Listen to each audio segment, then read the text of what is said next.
नमस्कार, जय राधे, राधे श्याम, राधे राधे, जय वृंदावन बिहारी लाल की जय, कृष्ण कन्हैया लाल की जय, बांके बिहारी लाल की जय, राधा श्याम सुंदर लाल की जय। जय राधे, राधे श्याम।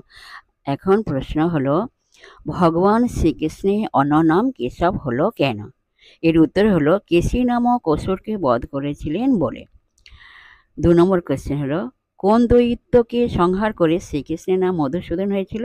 এর উত্তর হলো, মধু নামক দৈত্যকে সংহার করে শ্রীকৃষ্ণের নাম মধুসূদন হয়েছিল। পরবর্তী কোয়েশ্চেন, অর্জুনের গান্ডীব কোন প্রাণীর মেরুদণ্ড দিয়ে তৈরি? এর উত্তর হলো গন্ডার। গন্ডার নামক প্রাণীর মেরুদণ্ড দিয়ে অর্জুনের গান্ডীব তৈরি হয়েছিল। জয় রাধে, রাধে রাধে, রাধে শ্যাম। जय वृंदावन बिहारी लाल की जय, कृष्ण कन्हैया लाल की जय, बांके बिहारी लाल की जय, जय राधा श्याम सुंदर लाल की जय। जय राधे, जय राधे, जय राधे श्याम, राधे राधे।